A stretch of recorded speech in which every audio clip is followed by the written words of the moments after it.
क्या आपने कभी कल्पना की है, बर्फ से ढकी ऊंचाइयों के बीच बादलों से बातें करता एक प्राचीन मंदिर जो सदियों से रहस्यों और आस्था का प्रतीक बना हुआ है?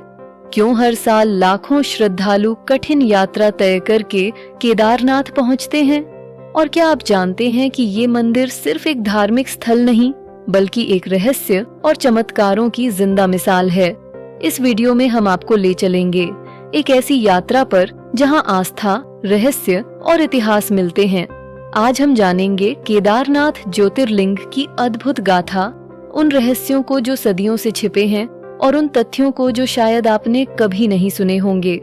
और अगर आप भी ऐसी ही आध्यात्मिक, रहस्यमयी और प्रेरणादायक यात्राओं में रुचि रखते हैं तो अभी चैनल को सब्सक्राइब करें और बेल आइकन दबाएं ताकि हर नई वीडियो आप तक सबसे पहले पहुंचे।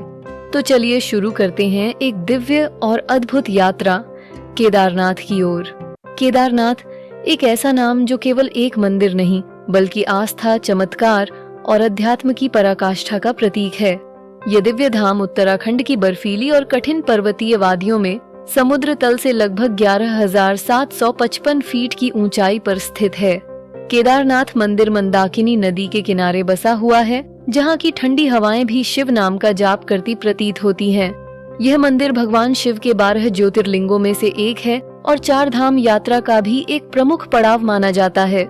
लेकिन केदारनाथ को केवल एक तीर्थ स्थल कह देना इसकी दिव्यता को सीमित कर देना होगा।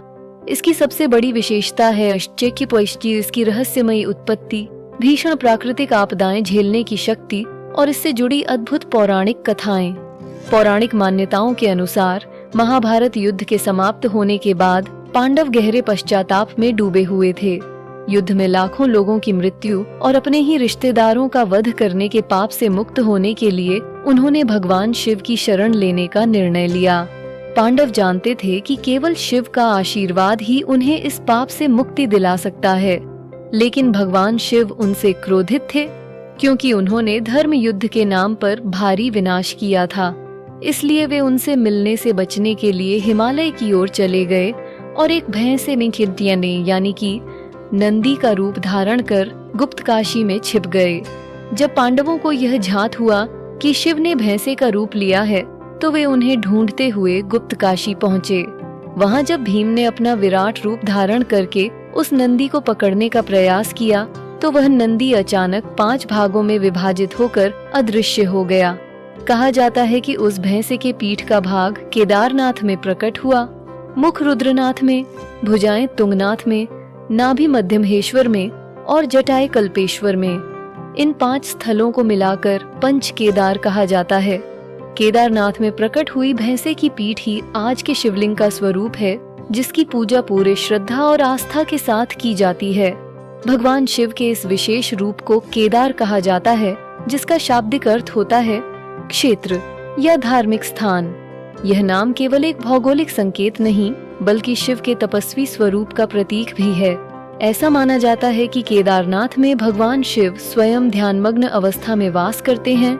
यहाँ शिव का रूप भव्यता या बाहरी श्रृंगार से नहीं, बल्कि गहराई, शांति और प्राकृतिक एकत्व से जुड़ा है।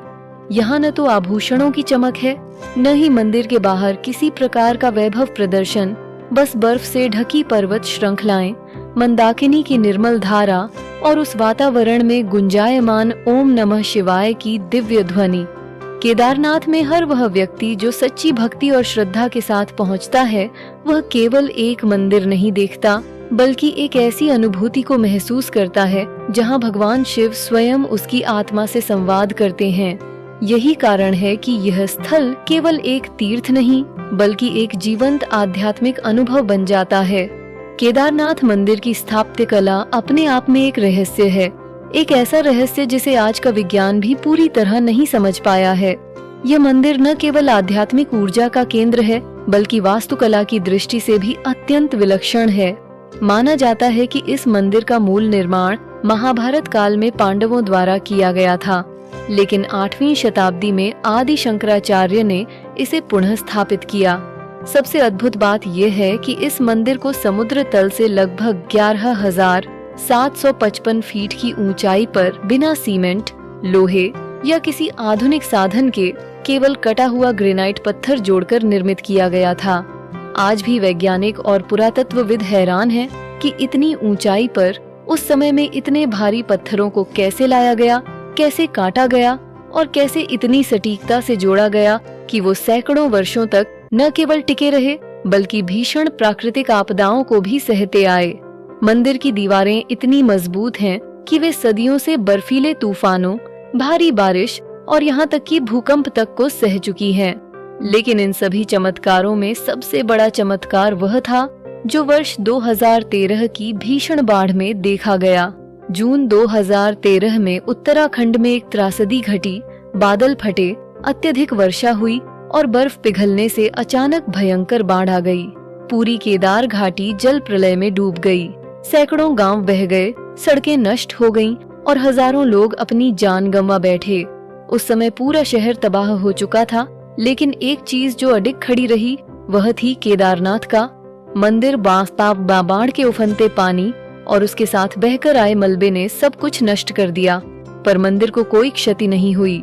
लोग दंग रह गए जब देखा गया कि मंदिर के ठीक पीछे एक विशाल शिला, एक विशालकाय पत्थर बाढ़ के वेग से आकर मंदिर के पीछे रुक गया और उसने मंदिर को जल प्रलय से बचा लिया। इस चट्टान ने बाढ़ के पानी की दिशा मोड़ दी और मंदिर की दीवारों से टकराने से रोक दिया। आज भी यह पत्थर वहां मौजूद है और श्रद्धालु उसे भीमशिला के नाम से पूजते हैं। स्थानीय लोग मानते हैं कि यह कोई साधारण पत्थर नहीं था, ये स्वयं महादेव की कृपा का प्रत्यक्ष प्रमाण था। उस भीषण त्रासदी में जहां सब कुछ नष्ट हो गया, वहीं यह मंदिर अडिग रहा, जैसे शिव स्वयं वहां खड़े होकर अपने निवास की रक्षा कर रहे हों। इस घटना के बाद देश भर से लाखों लोगों की श्रद्धा और भी गहरी हो गई। लोगों का विश्वास और दृढ़ हो गया कि केदारनाथ में शिव केवल एक मूर्ति नहीं, बल्कि हर पत्थर, हर हवा, हर हिमकण और हर नदी की धारा में बसे हुए हैं। यह केवल एक मंदिर नहीं, एक जागृत ऊर्जा केंद्र है, जहां चमत्कार केवल कथाओं में नहीं, आंखों से देखे जाते हैं। केदारनाथ धाम तक पहुंचने की यात्रा कोई साधारण पर्वतीय चढ़ाई नहीं है, यह एक आध्यात्मिक साधना है, आत्मा की परख का मार्ग। इस पवित्र यात्रा की शुरुआत गौरीकुंड से होती है और वहां से केदारनाथ मंदिर तक की दूरी लगभग 16 किलोमीटर है। यह रास्ता बेहद कठिन है, तीखे मोड़, ऊंचाई, पतले रास्ते, ऑक्सीजन की कमी और कड़कड़ाती ठंड। लेकिन इन सब कठिनाइयों के आगे झुकती नहीं श्रद्धा। हर साल हजारों लाखों श्रद्धालु इस मार्ग पर केवल अपने भक्ति और विश्वास के बल पर यात्रा करते हैं। कोई पैदल चलता है, कोई डांडी या घोड़े पर चढ़ता है और कुछ लोग तो ऐसे भी होते हैं जो नंगे पांव बिना विश्राम लिए पूरी यात्रा को मौन धारण कर या शिव नाम का जाप करते हुए पूर्ण करते हैं।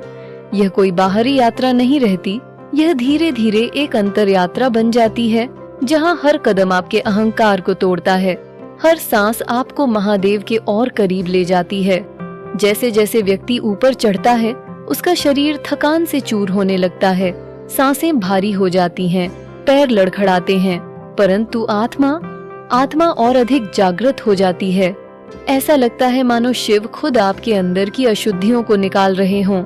लेकिन हर कोई भाव विभोर होकर यही कहता है, महादेव के दर्शन से जीवन धन्य हो गया। ये यात्रा शरीर की नहीं, आत्मा की विजय है। केदारनाथ की ये कठिन चढ़ाई जीवन के उन पलों की याद दिलाती है जहां उम्मीदें कमजोर पड़ती हैं, लेकिन विश्वास आपको उठाकर आगे बढ़ाता है। यही तो है शिव की भक्ति की शक्ति, जो असंभव को संभव कर देती है। क्या आप जानते हैं कि केदारनाथ मंदिर पूरे वर्ष खुला नहीं रहता? हर साल अक्टूबर या नवंबर में जब हिमालय की चोटियां बर्फ से ढक जाती है और पूरा क्षेत्र भीषण ठंड और भारी हिमपात की चपेट में आ जाता है, तब मंदिर के कपाट विधिवत रूप से बंद कर दिए जाते हैं। ये कपाट 6 महीने के लिए अप्रैल या मई तक बंद रहते हैं। लेकिन इसका अर्थ यह नहीं कि शिव की पूजा थम जाती है। भगवान केदारनाथ की प्रतीकात्मक डोली, जिसे पालकी भी कहा जाता है, को विशेष वैदिक मंत्रोच्चार और धार्मिक विधियों के साथ ऊखी मठ ले जाया जाता है। ऊखी मठ को ही तब भगवान शिव का शीतकालीन निवास माना जाता है और वहाँ पूरे 6 महीनों तक भगवान की पूजा अर्चना उसी श्रद्धा और भावनाओं के साथ होती है। लेकिन इन सब के बीच जो सबसे अद्भुत, रहस्यमय और अलौकिक बात है, वह यह कि मंदिर के गर्भगृह में स्थित एक दीपक, जो कपाट बंद होने से पहले प्रज्वलित किया जाता है, पूरे 6 महीनों तक लगातार जलता रहता है, बिना किसी बाहरी सहायता के, बिना किसी मानव स्पर्श के। बर्फ से ढकी घाटियों, शून्य से नीचे के तापमान और सीलन भरे वातावरण में भी यह दीपक बुझता नहीं। यह कोई साधारण बात नहीं, यह स्वयं महादेव की उपस्थिति का प्रमाण लगता है। केदारनाथ सिर्फ एक तीर्थ नहीं, यह एक अनुभव है, एक ऐसी यात्रा जो जीवन को बदल देती है। जब आप वहाँ खड़े होते हैं, विशाल हिमालय के सामने, मंदिर की घंटियों की गूंज में, तो ऐसा लगता है जैसे आत्मा को कोई गहरा उत्तर मिल गया हो, जैसे हर सवाल का जवाब भोलेनाथ के चरणों में ही छिपा हो।